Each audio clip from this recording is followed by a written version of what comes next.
Sherlock Holmes, The Blue Diamond by Sir Arthur Conan Doyle. Chapter 1. An Old Hat.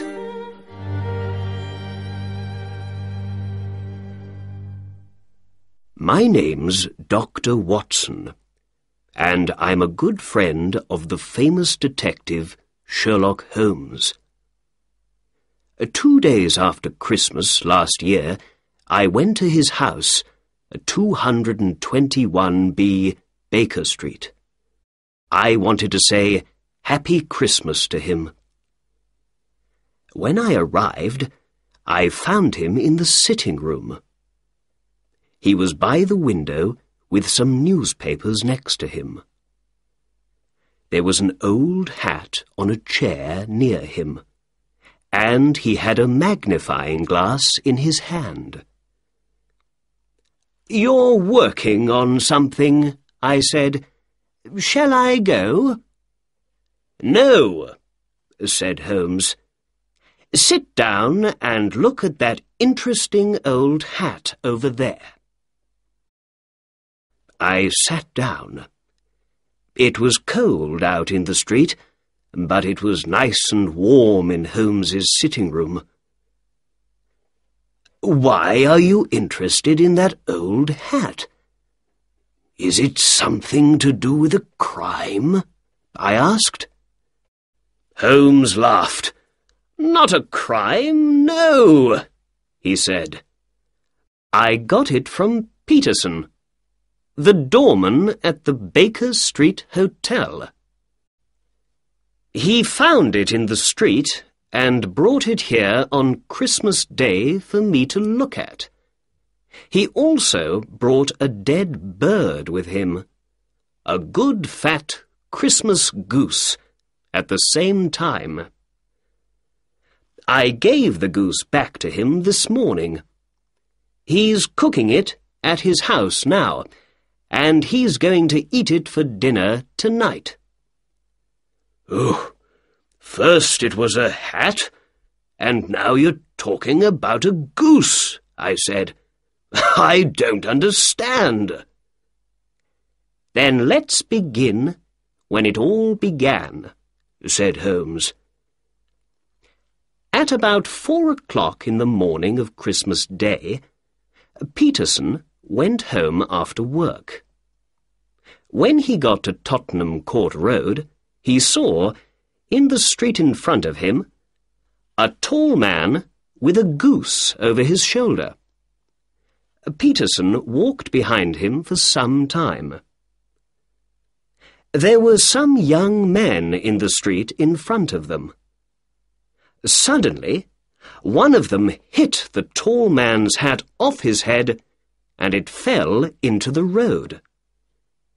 Then the tall man tried to hit the young man with his walking stick, but by accident he broke the window of a shop behind him. At that moment, Peterson ran to the man to help him, but the tall man ran away. Perhaps he felt bad about breaking the shop window. Perhaps he thought that Peterson, in his doorman's coat and hat, was a policeman. When he ran, he left his Christmas bird in the street next to his hat. The young men ran away at the same time. So Peterson took the goose and the hat home with him, and the next day he brought them here. There was an interesting little ticket on the goose's left leg, said Holmes. It said, "For Mr. and Mrs. Henry Baker." We can find the letters H.B. in the hat, too. "Oh, so the owner of the hat and the goose is called Henry Baker," I said. "Yes," answered Holmes. "But, my dear Watson, this doesn't help us very much. There are hundreds of Henry Bakers in London. I gave the goose back to Peterson this morning," he went on, "and I said to him, 'Have this for your dinner.' I didn't want it to go bad, you know." "Did Mr. Baker put an advertisement in the newspaper about his hat and goose?" I asked. "No," answered Holmes. "Then how can we find him?" "Well, perhaps his hat can help us," said Holmes. "Here's my magnifying glass, Watson. Now, you be a detective for a minute or two. What can you tell me about the owner of this hat?" I took the magnifying glass and looked at the hat. It was black, but old, and very, very dirty. I saw the letters H.B. in it. For me, it was no different from any other old black hat. "I can see nothing," I said, and I gave the hat back to my friend. "Excuse me, Watson, you do see, but you don't think about what you see." "All right," I said. "What can you see in this hat?" "The owner of this hat is an intelligent man," said Holmes. "He was once rich and is now poor. His wife loved him once, but she doesn't love him now. And he's 30 or 40 years old." "Well, perhaps I'm slow, Holmes, but I don't understand," I said. "Why is he an intelligent man, do you think?" Holmes put the hat on his head. It came down to his nose. "This is a big hat.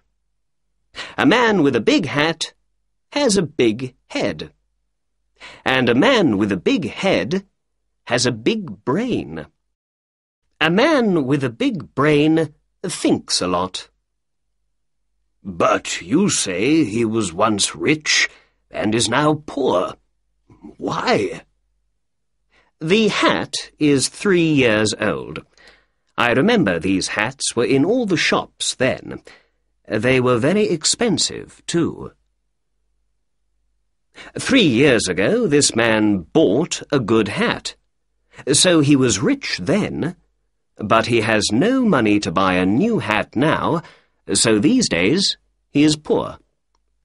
"All right," I said, "but you say he is in his 30s or 40s. How does the hat tell you this?" "Well, when I looked carefully at the hat with my magnifying glass, I could see some grey hairs in it. People usually get grey hair in their 30s or 40s. "I see. But what about his wife? You say she doesn't love him." "Because the hat is very dirty. When a woman loves her husband, she cleans his hat for him." Perhaps he hasn't got a wife." "Yes, he has. Remember the ticket on the goose's leg?" "Ah, yes," I said. "You have an answer for everything." At that moment, the door opened, and Peterson, the hotel doorman, ran into the room. He looked very excited. "The goose, Mr. Holmes! The goose!" he said. "What's the matter with the goose?" asked Holmes. "Did it come back from the dead and fly off through the kitchen window?" "No, Mr. Holmes. My wife found this in the bird." Peterson opened his hand. There was a beautiful blue diamond in it. Chapter 2. The Blue Diamond.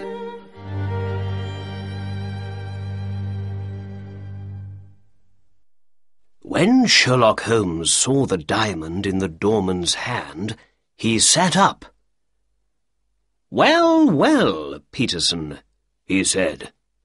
"What a wonderful thing to find in a goose.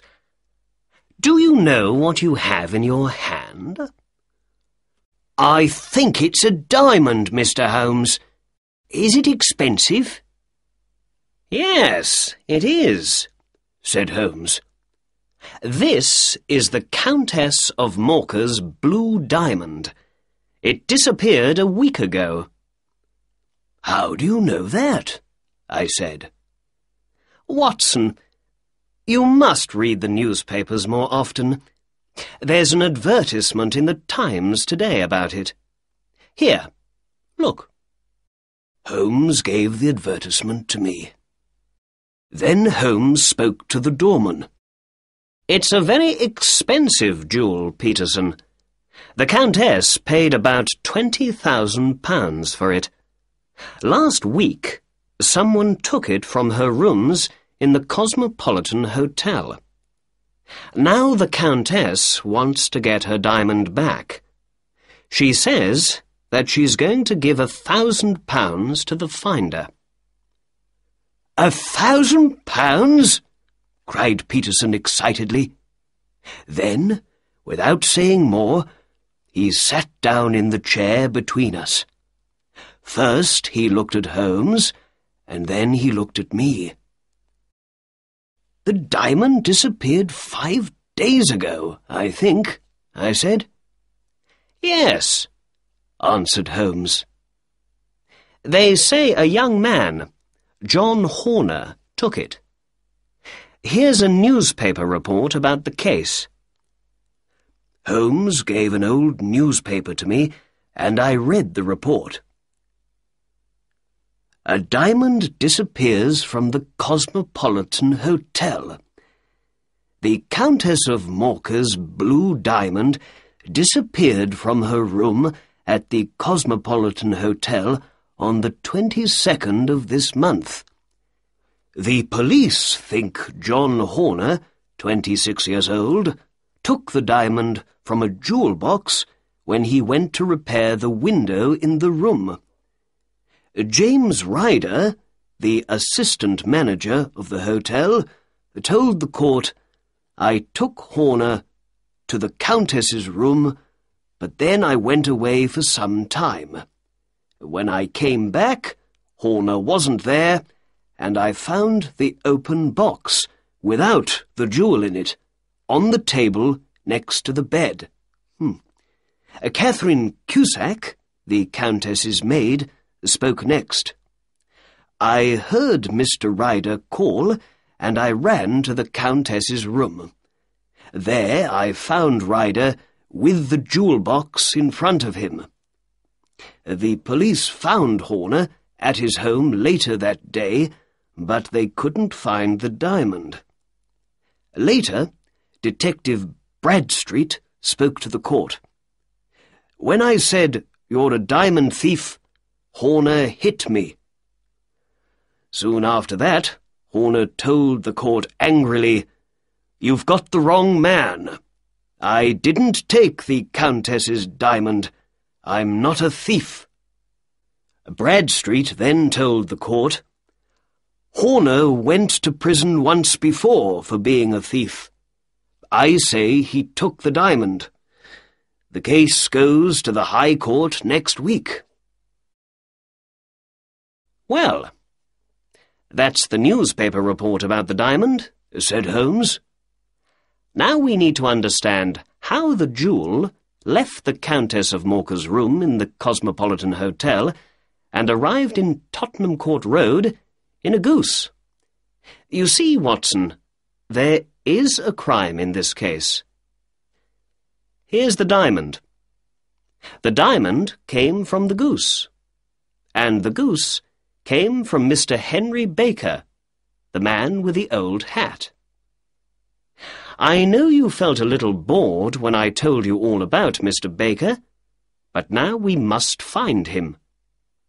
Where and how does he come into the case of the blue diamond? The answer to these two questions is most important. "But how can we find him?" I asked. "Through a newspaper advertisement," answered Holmes. He took a pen and began to write. "Did you lose a goose and a black hat some days ago in Tottenham Court Road? Are you called Henry Baker? Please come to 221B Baker Street this evening at 6:30 to get your things." "There. That says it all, I think," said Holmes. "Yes, but is he going to read it?" I asked. "Yes, Watson, I think he is. He's a poor man, remember? At the time he was afraid because of his accident with the shop window, but now I believe he feels very sorry about running away and thinks, 'Why did I leave that bird in the street?' Perhaps he looked for a newspaper advertisement about it yesterday. I think he's going to look again today, too. What's more, we've got his name in the advertisement, so I believe his friends are going to see it and tell him about it." "Yes, I see," I said.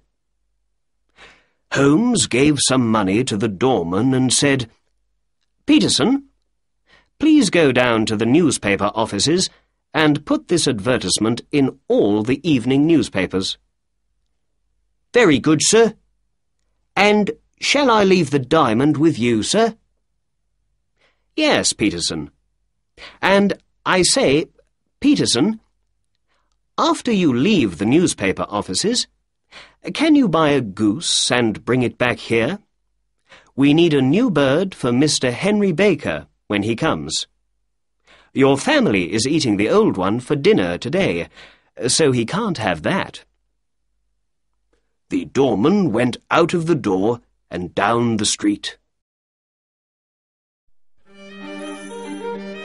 Chapter 3. Mr. Henry Baker.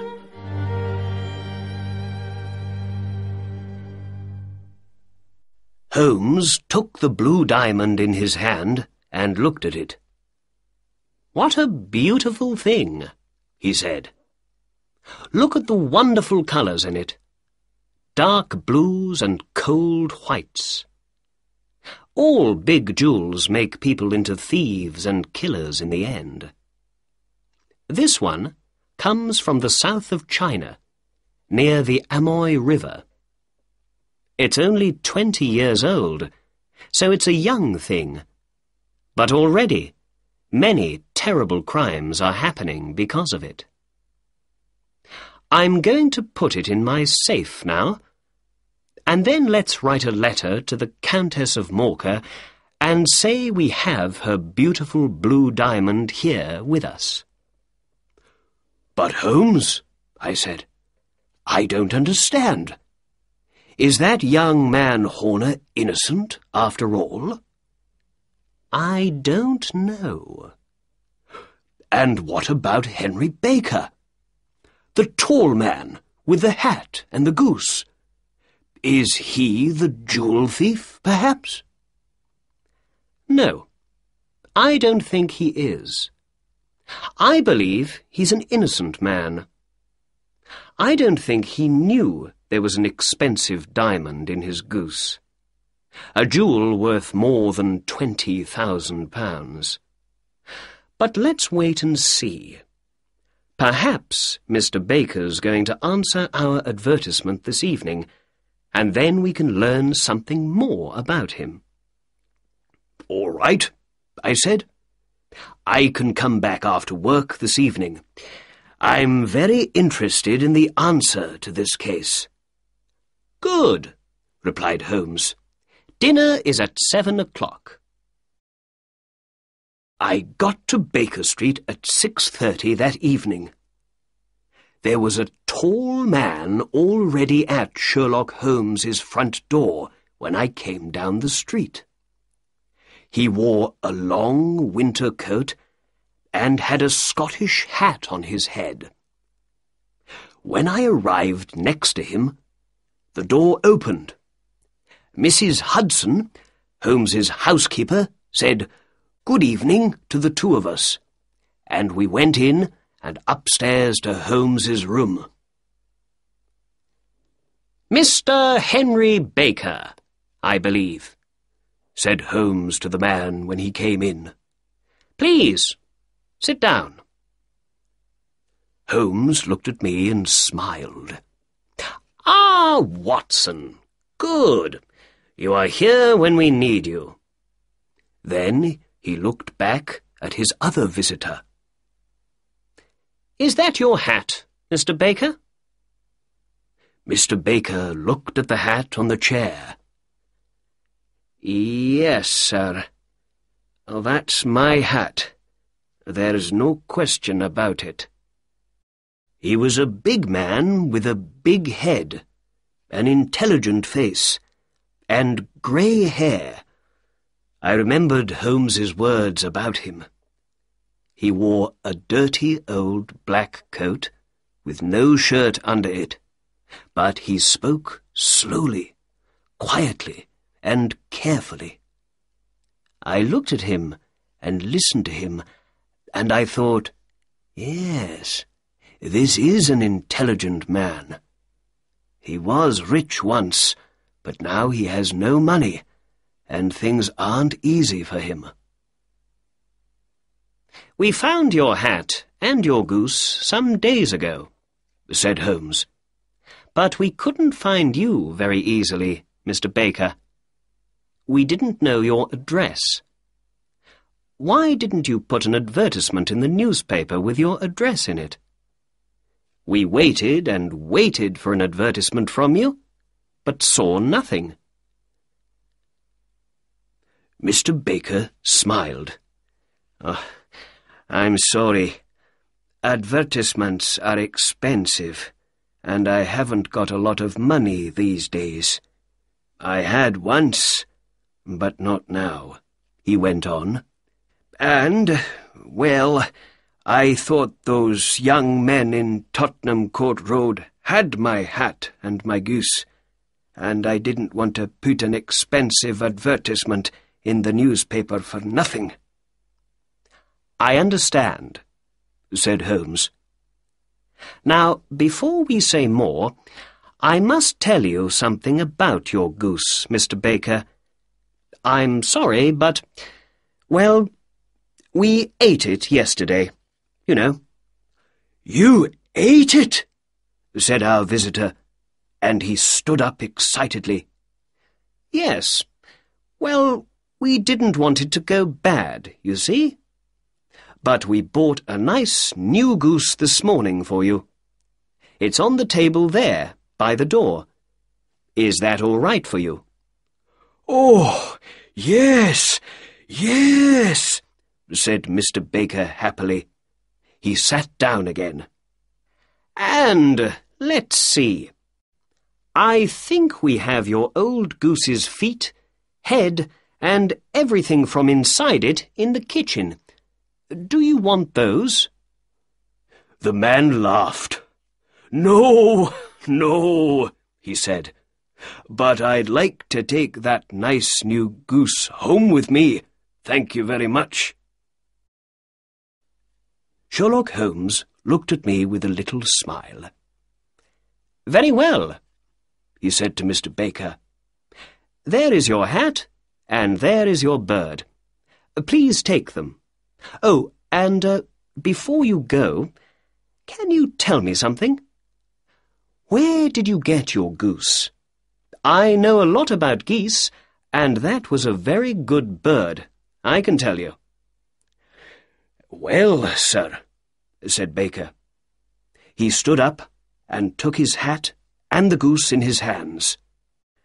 "I got that bird at the Alpha, a pub near the British Museum. This year, the owner of the pub, Mr. Windygate, began a goose club. Every week, we all put 5 or 6 pence into a money box, and at Christmas time, we all had the money for a goose. With that, he said goodbye and left. "Well," said my detective friend, "that answers one question. Mr. Baker is not our diamond thief. Are you hungry, Watson?" "Ooh, no, not very." "Let's eat later, then. We must go to the Alpha at once. We need to speak to Mr. Windigate tonight."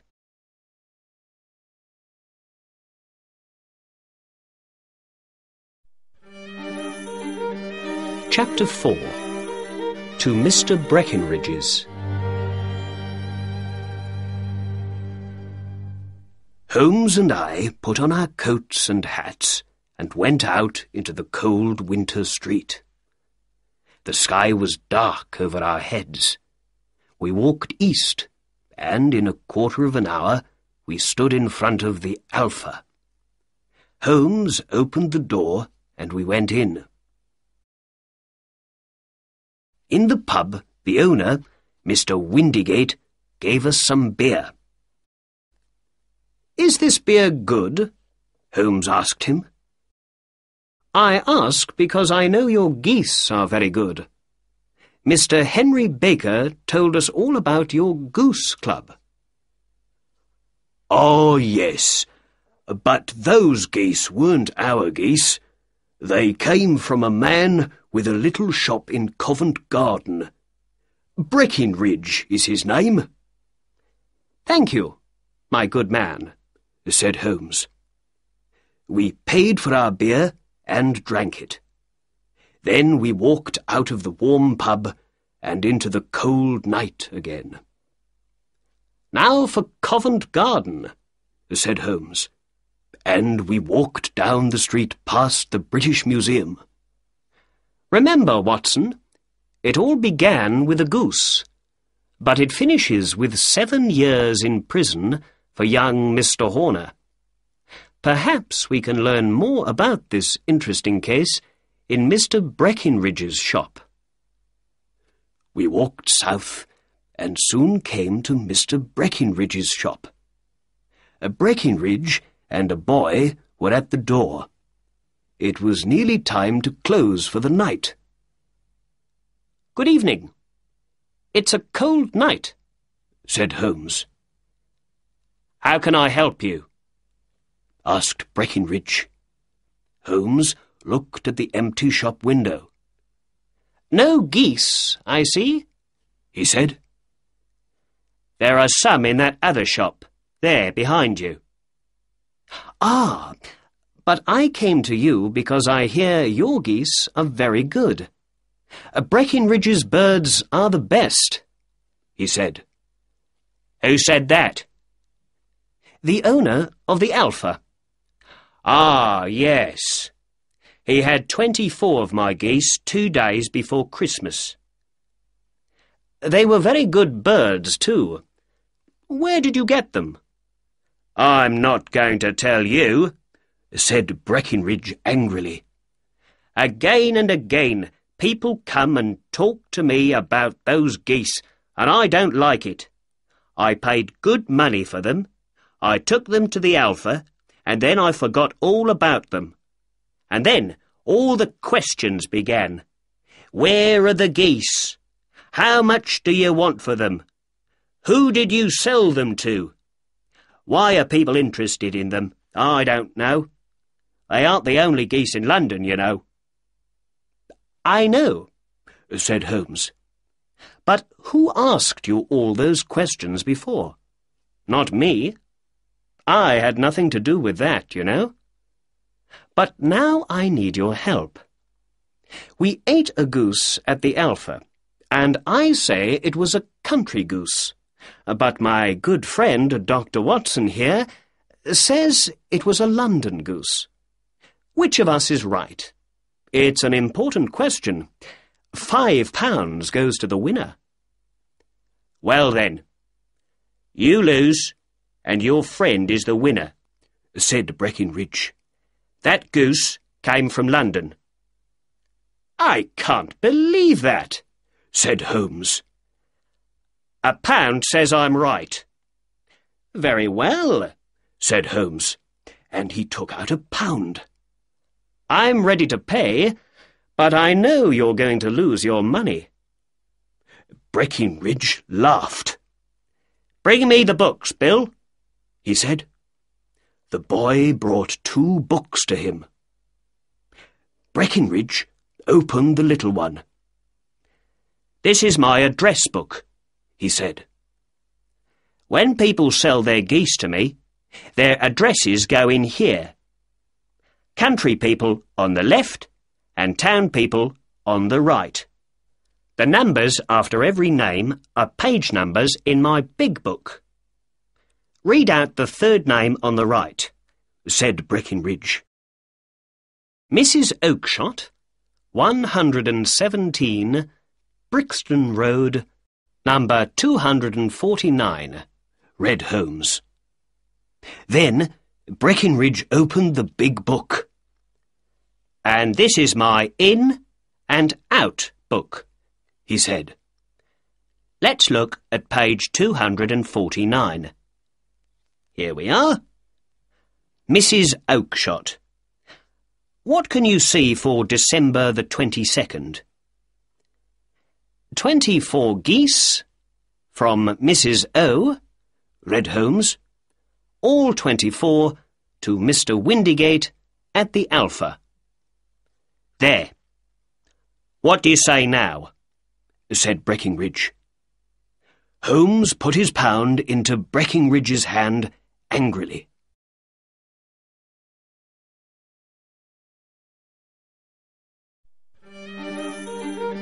Chapter 5. A Weak Little Man.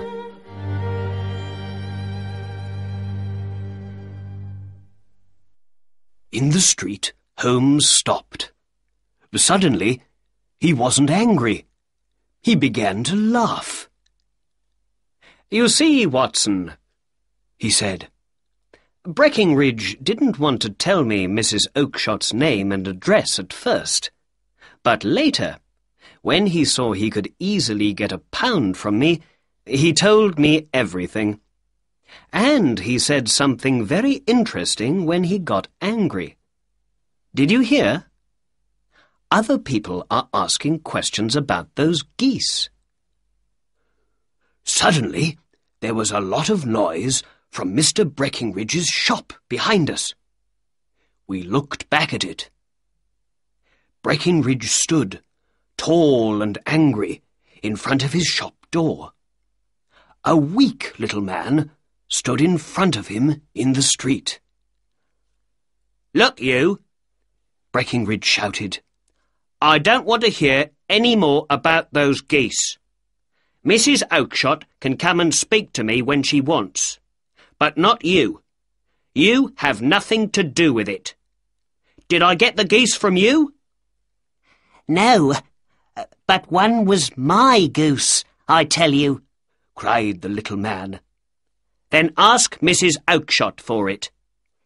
But she told me ask Mr. Breckinridge for it.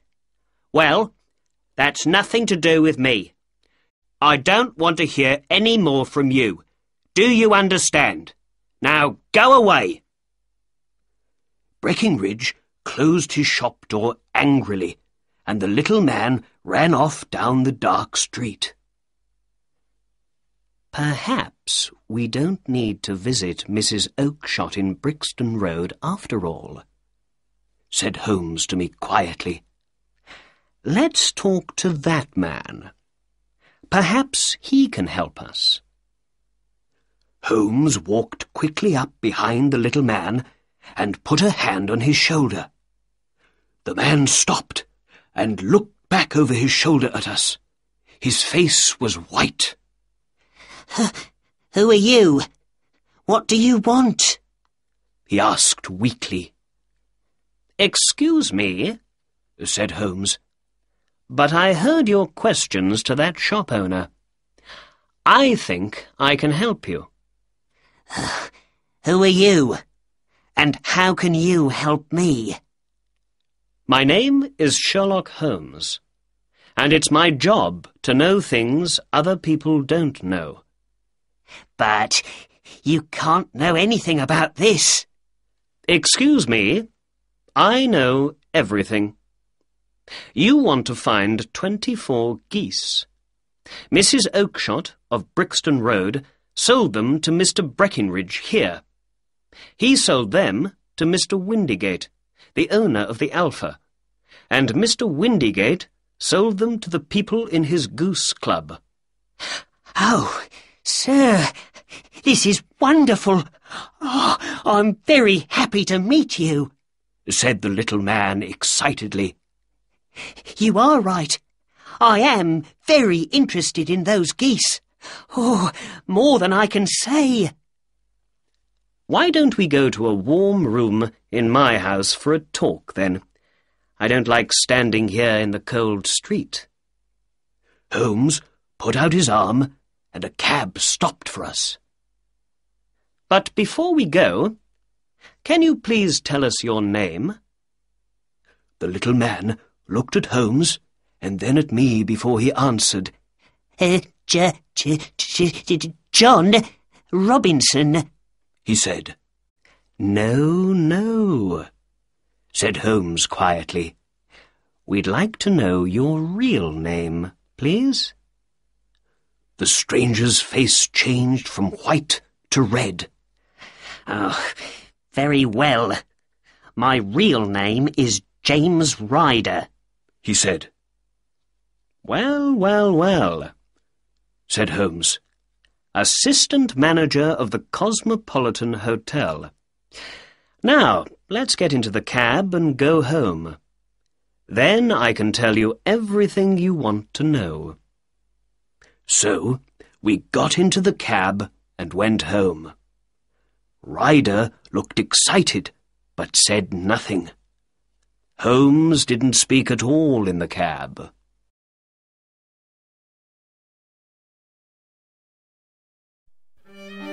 Chapter 6. 1 or 2 questions.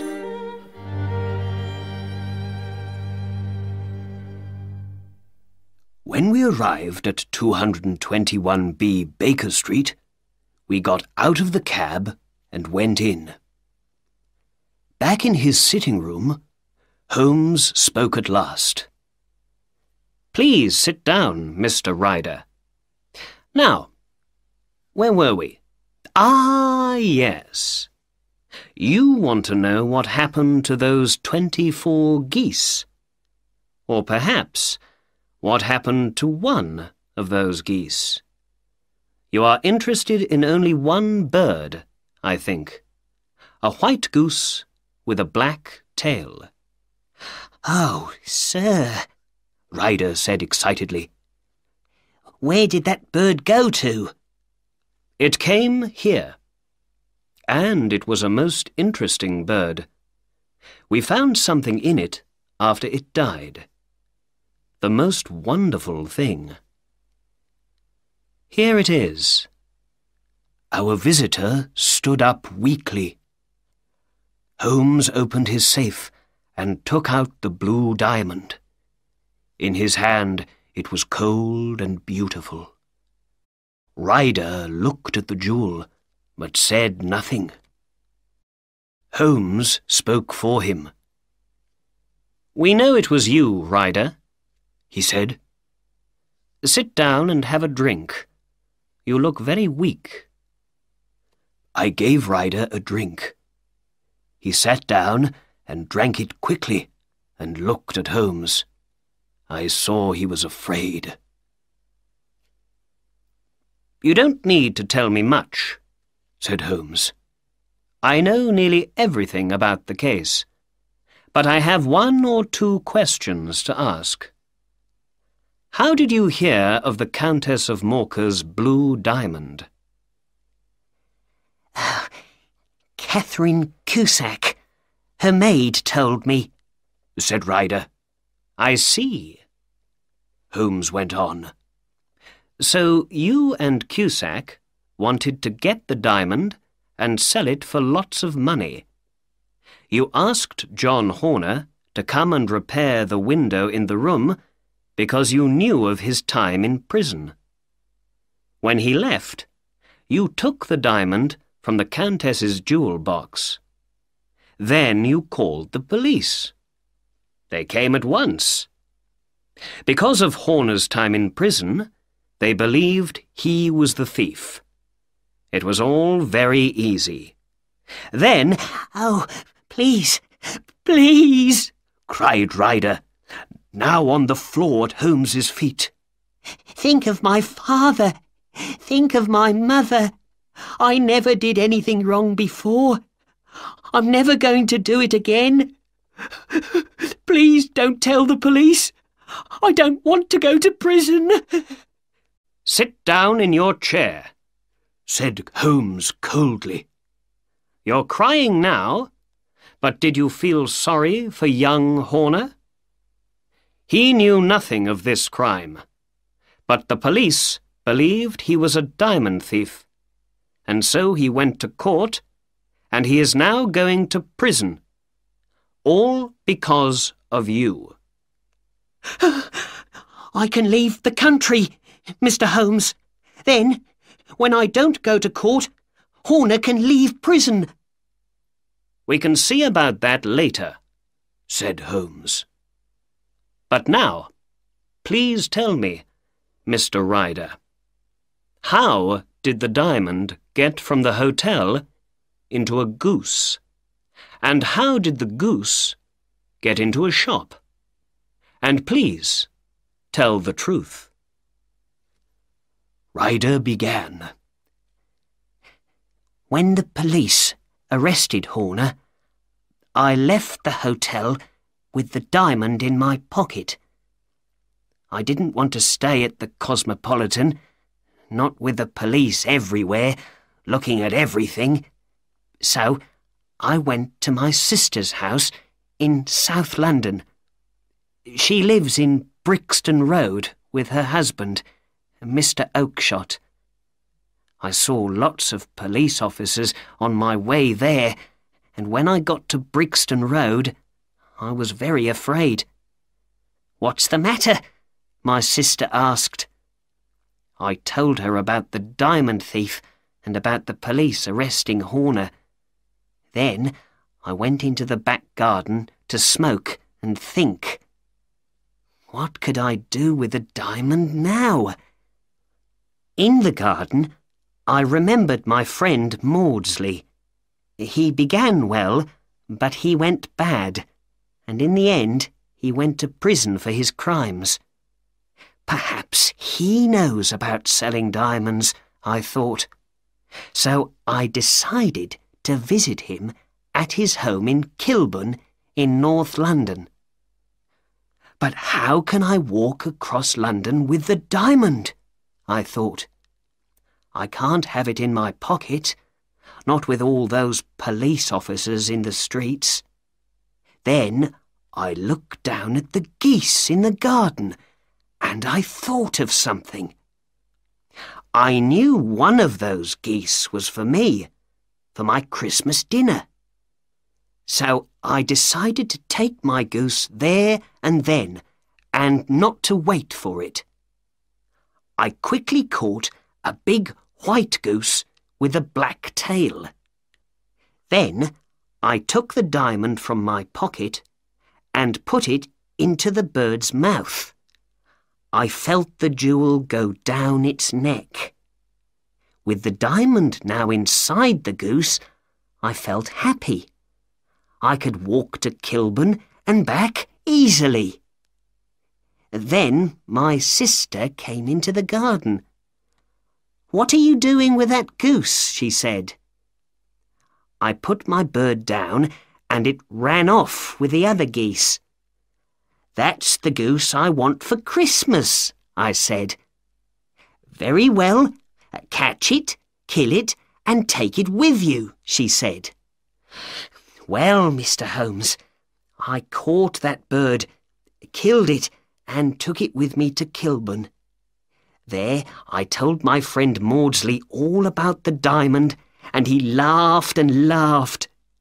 We got a knife and opened the goose, but we couldn't find the diamond. I knew then something was wrong. I left the goose with Maudsley, ran to my sister's house and went into the back garden. There were no geese there. "Where are they all, Maggie?" I said. "In Mr. Breckinridge's shop in Covent Garden." "Were there 2 birds with black tails?" I asked. "Yes, there were, James," she said, and to my eyes one was no different from the other. I understood it all then. The diamond was inside the other goose with the black tail, and that goose was now in Mr. Breckinridge's shop. I ran to Covent Garden at once and went to Breckinridge's. But the geese weren't in his shop, and when I asked about them, he told me, "I sold them all at once." "But you must tell me. Where are they now?" I asked again and again. But he never told me. You and Dr. Watson heard him earlier tonight, Mr. Holmes. He never answered my questions. Now my sister thinks I'm a terrible brother. I'm a thief. I'm going to lose my good name. And I never got any money from my crime at all. Oh, what's going to happen to me? He put his head in his hands and began to cry. Holmes didn't speak for a long time. Then, in the end, he stood up and opened the door. "Get out," he said. "Oh, thank you. Thank you, sir," said Ryder. "Be quiet and get out," said Holmes again. And, with that, Ryder ran out of the door, downstairs, out into the street, and away. "After all, Watson," said Holmes, "it's not my job to do the police's work for them. And young Horner's going to be all right. Ryder isn't going to go to court now. Without him, the police have no witness to say Horner was the thief. Perhaps I'm doing something wrong, but I don't believe it. I think I'm helping Ryder to be a better man. Send him to prison now, and you make him into a thief for life. But now he's afraid. He's not going to go wrong again. We found the solution to the crime, and that makes me happy. And it's Christmas after all. And Christmas is a time to be nice to other people, I believe. And now, Watson, let's ask Mrs. Hudson to bring in our dinner."